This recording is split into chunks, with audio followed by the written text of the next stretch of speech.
Have you ever stood on the edge of an opportunity, your heart racing, only to step back not because you weren't ready, but because you didn't believe in yourself? Have you ever stared at your reflection and thought, am I enough? Welcome back to the channel.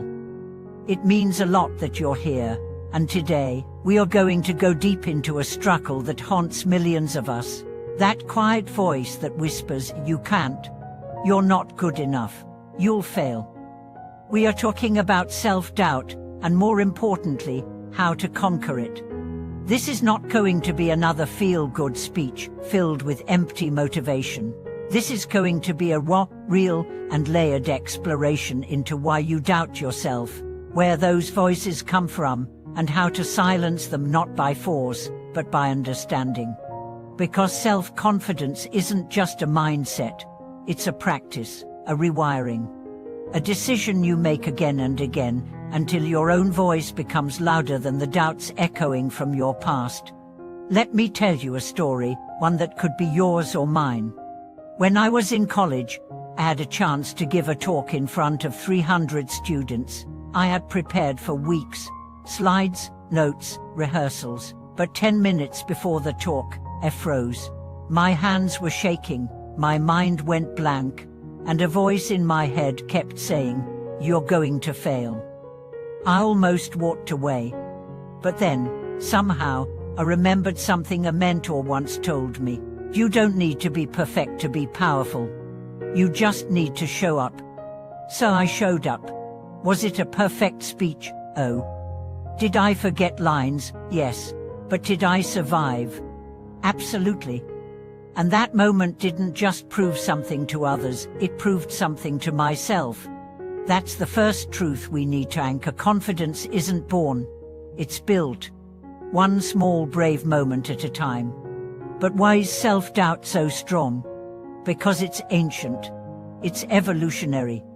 Your brain is wired to detect danger, and new things feel dangerous. That job interview, that creative idea, that honest conversation. Your brain wants to protect you by keeping you safe, and safe often looks like the same. So every time you try to step out of your comfort zone, your brain throws a fear response to pull you back. That fear often sounds like, "You're not ready." But what if fear isn't a stop sign? What if it's just a signal that growth is happening? The second truth is this: most of your self-doubt isn't even yours. It's inherited. From childhood, from culture, from trauma.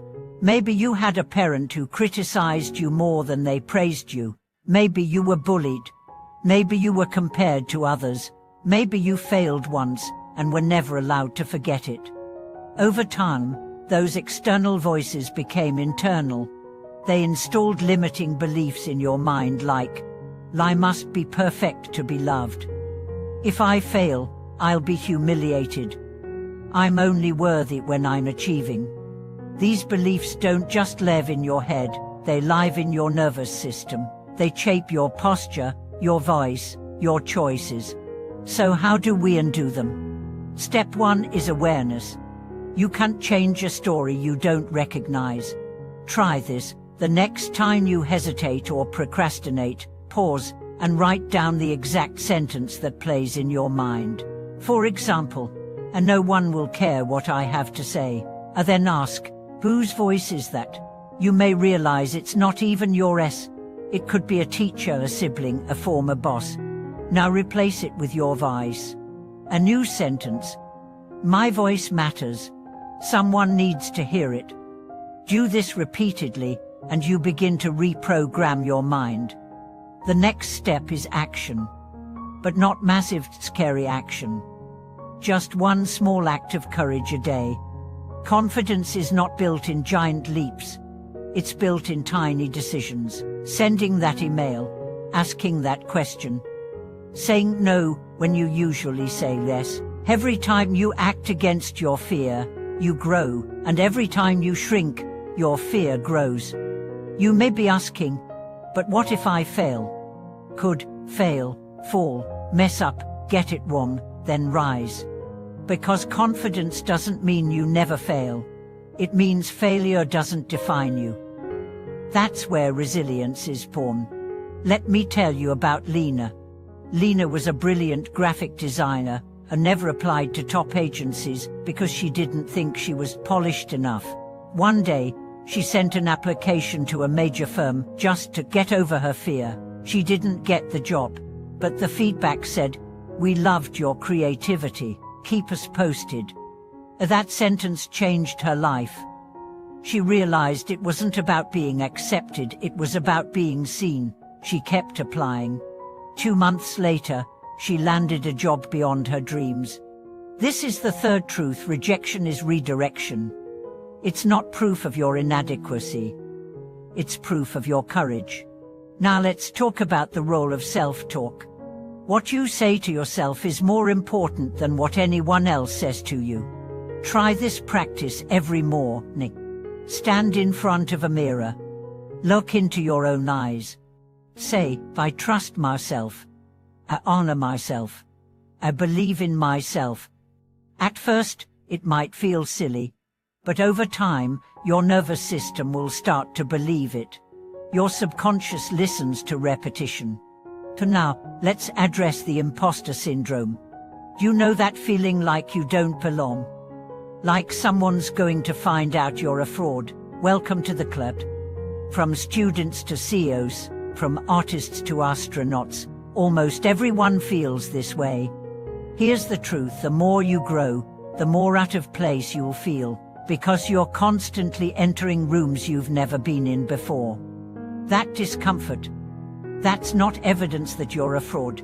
It's evidence that you're expanding. Let me say it louder: you are not an imposter. You are an explorer. And what do explorers do? They keep walking, they keep asking, they keep learning. Which brings us to the final truth: confidence isn't knowing everything. It's trusting that you can handle anything.